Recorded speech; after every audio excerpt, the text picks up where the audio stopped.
Seharusnya orang Cina menuntut Indonesia. Goblok kamu. Goblok kamu. Goblok kamu. Ini suara pendeta berbicara seperti goblok-goblok. Kamu memang goblok, saya kasih tahu kamu. Nih, saya kasih tahu kamu ya. Mengaku dengan... Kamu diam. Kamu goblok. Kamu mau di-framing sama orang Islam. Kamu ditakut-takuti orang Islam. Seumur hidupmu kamu takut 98. Orang Islam sengaja bikin kamu takut. Bodoh kamu mau ditakut-takutin.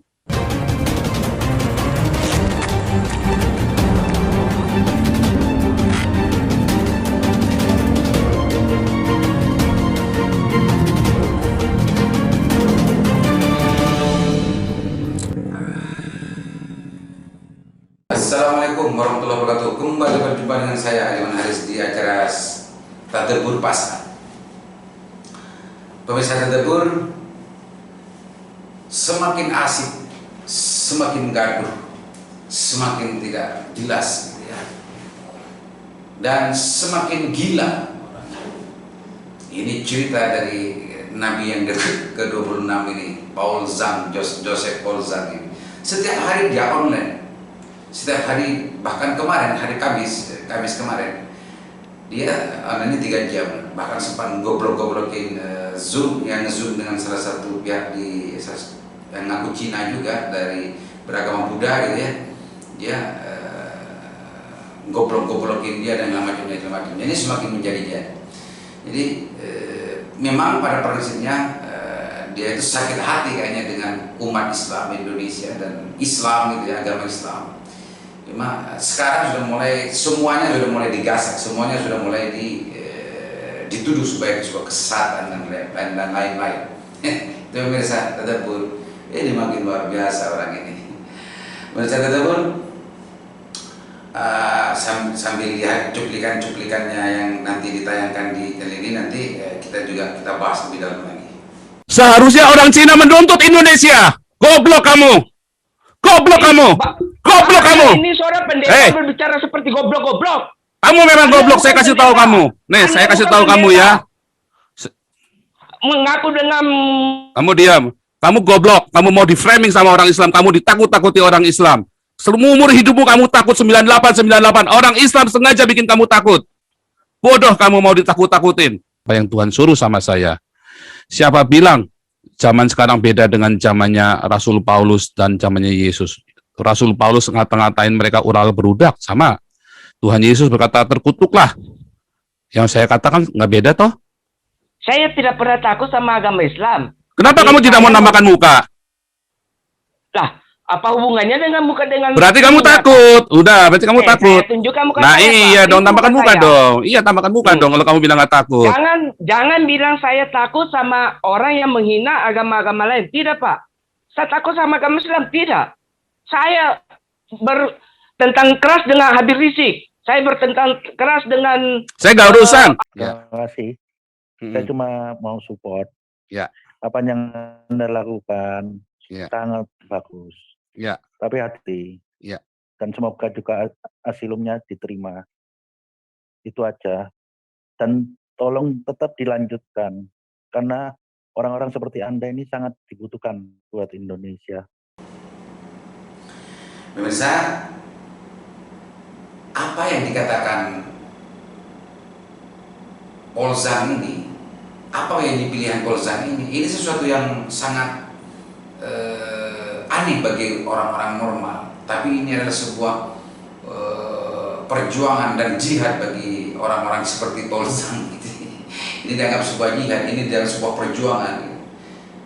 Bahkan anehnya ada juga ya video terakhir gitu ya, video terupdate gitu ya, yang saya ikuti ini justru ada dukungan dari seniornya Paul Zhang tentang masalah pilihan keberagamaannya, pilihan sikapnya, pilihan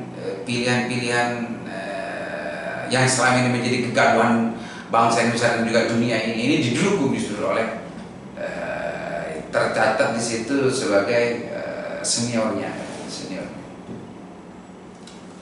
Gitu, pemirsa Tadabbur. Menjadi aneh lagi. Kalau bangsa Indonesia dan Polri sudah bekerja sama dengan Interpol, ini sudah masuk ke dalam internet notice dan macamnya. Yang menjadi pertanyaan besar itu kenapa ini kok justru sulit orang ini, lama orang ini bisa diciduk oleh aparat gitu ya, dengan tangan Interpol gitu.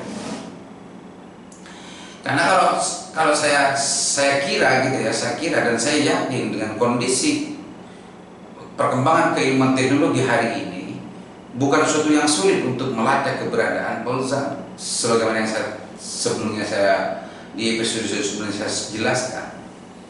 Karena teknologi sekarang itu sangat bisa untuk melacak keberadaan seseorang, apalagi ini setiap hari online orang ini. Palingnya tidak sebentar gitu, bisa 3 jam gitu. Hari Kamis katanya Polza ini sendiri 3 jam jatahnya untuk online. Mungkin itu adalah sebuah pilihan. Itu kemarin. Dan hari ini belum saya melihat, sebelum saya melihat apa ada update video lagi. Tapi ini semakin merajalela dan dia merasa siap untuk menghadapi hujatan siapapun, menghadapi keluhan kritik dari siapapun, dia siap dan dia mengelak. Ini orang-orang betul-betul kebal ini orang-orang. Orang ini betul kebal dan bebal gitu ya, bebal. Dari golongan Kristen juga ada juga yang menyayangkan dan juga memberikan masukan kepada Polza, dan justru dia yang minta berdebat lagi bahwa dia meyakini sesuatu yang diyakini itu adalah yang paling benar. Dari kalangan Islam sudah kita tahu sendiri bagaimana protes dan segala macamnya. Ini yang semakin better juga. Di kalangan Protestan, di kalangan Katolik juga, bahkan juga ada juga pernyataan sikap gereja gitu ya, secara institusional itu justru menyayangkan terhadap sikap Polza ini. Ini semuanya menter, itu tidak hanya agama Islam. Memang pada awalnya agama Islam yang disasar gitu ya, dianggap sebagai sebuah agama yang sesat, sebagai agama yang biadab dan segala macamnya. Tapi ini sudah nyasar ke persoalan-persoalan lain, ke agama-agama lain, termasuk Kristen sendiri, Buddha dan lain-lain. Bahkan tadi saya sempat lihat itu dia marah sekali kepada salah satu lawan bicaranya di Zoom-nya itu. Dia ngaku Cina bahwa dan juga beragama Buddha. Dia memberikan masukan, kenapa nggak berpikir kamu, katanya orang Cinanya itu yang saya dengar, bahwa ini akan menimbulkan ini seperti 98. Wah, ini justru marah, ngangkat, goblok kamu ini, bahwa Cina itu sebetulnya harus menuntut terhadap bangsa Indonesia terhadap kejadian 98. Justru di framing untuk takut dengan macam ini. Pokoknya bahasanya sangat tidak etis sebagai orang yang mengaku sebagai nabi, apalagi sebagai pendeta dan lain sebagainya. Apakah itu juga bagian dari bentuk keyakinannya bahwa seorang nabi dan seorang pendeta itu semacam itu seharusnya? Ya kurang tahu tuh, karena memang orang ini orang yang tidak biasa, orang yang tidak normal menurut pengertian secara umum gitu ya. Karena orang-orang yang lain dan sebagainya itu orang semacam ini orang-orang tidak normal. Dia menganggap paling normal gitu ya. Karena ini adalah orang yang paling normal menurut dirinya. Itu pemirsa tadabbur, sebagai umat Islam yang masih juga berpuasa, kita juga harus mengendalikan diri bahwa memang orang-orang semacam ini itu memang sering ada di baik di kalangan Islam sendiri. Dulu pernah muncul nabi, banyaklah nabi-nabi yang dalam versi Islam juga, nabi palsu itu sudah banyak, sering muncul, ada Musotek, ada banyaklah.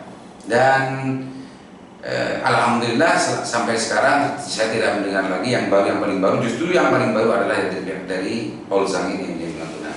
Bahkan ini menjelek-jelekan agama lain gitu ya, menjelek-jelekan agama Islam dan yang diserang, membabi buta.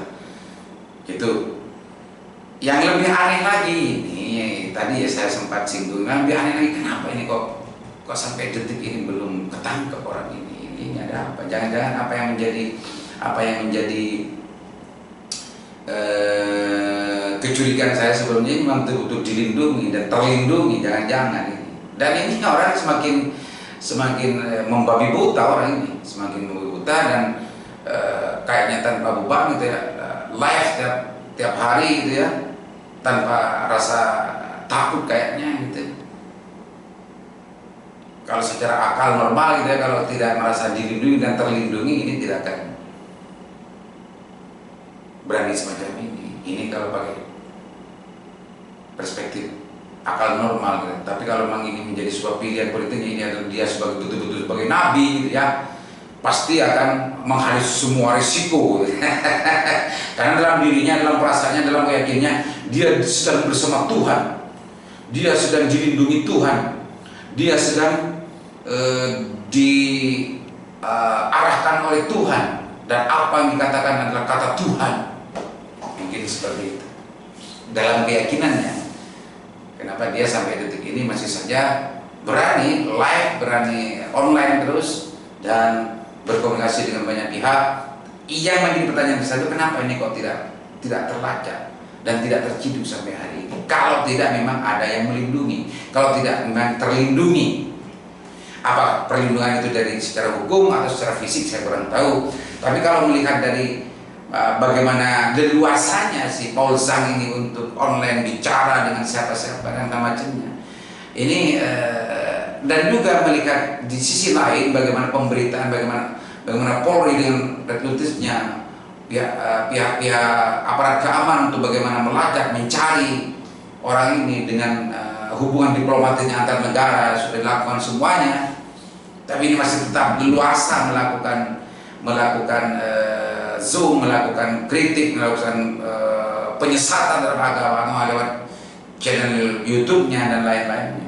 Ini kan pertanyaan besar, pemirsa Tadabbur. Ini pertanyaan besar. Pertanyaan besar. Kenapa ini terjadi gitu ya? Di sisi lain gitu negara ini bukan kita, itu negara ini mempunyai kekuatan dan kekuasaan yang sangat luar biasa, dan mempunyai hubungan diplomatik dengan negara-negara lain yang sama-sama dihargai, yang namanya Interpol dan lain sebagainya. Makanya saya sejak awal minta kepada Pak Jokowi turun tangan. Sejak awal saya minta kepada Pak Jokowi untuk turun tangan, gunakan kekuasaannya, gunakan hubungan diplomatiknya untuk bagaimana yang namanya Paul Zhang ini segera untuk bisa ditangkap, agar negara-negara yang didiami oleh Paul Zhang ini tidak melindungi secara fisik, juga tidak melindungi secara hukum. Itu pemirsa Tadabbur. Itu di satu sisi sibuk untuk mencari bagaimana, dan ditersangkakan lagi, dan bagaimana, di mana orang ini sudah terdeteksi di Jerman dan lain-lain. Tapi kenapa sampai sekarang masih belum terciduk? Kenapa sampai terciduk? Menurut saya ini bisa jadi karena memang ini negara yang didiami oleh Paul Zhang ini memang betul-betul mendiami, atau memang ini dilindungi oleh pihak-pihak tertentu, bukan negara tapi pihak-pihak tertentu yang mempunyai misi yang sama dengan Paul Zhang.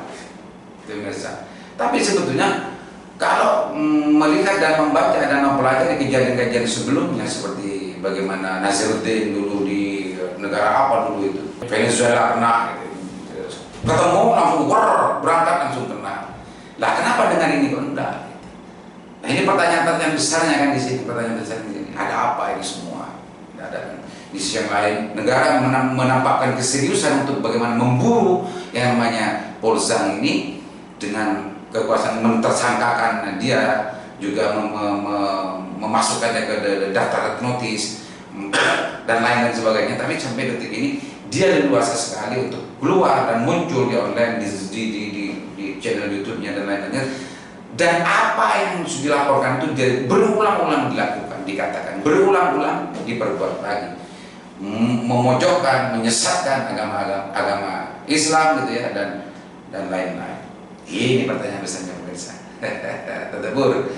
Makanya mudah-mudahan Paul Zhang ini segera tertangkap, segera terciduk, agar mulut busuknya ini ini pakai bahasa istilah ini, mulut busuknya ini tidak terus-menerus mengeluarkan bau busuk kepada publik, baik itu di dunia maya dan ya di dunia maya tentunya, karena dia sarannya pakai YouTube gitu ya.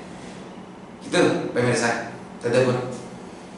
Mudah-mudahan bermanfaat apa yang saya tadabur bahasan ini, dan mudah-mudahan Pak Jokowi juga segera untuk menentukan sikap, tidak hanya membiarkan bawah-bawahnya yang bergerak, tapi Pak Jokowi sendiri gitu ya, yang turun tangan langsung untuk berbicara ke publik bahwa negara dalam konteks ini bangsa Indonesia lewat Pak Jokowi betul-betul serius untuk bagaimana memburu dan menciduk, menangkap yang namanya Nabi ke-22 Nabi ini, Joseph Paul Zak. Demikian, Assalamualaikum warahmatullahi wabarakatuh.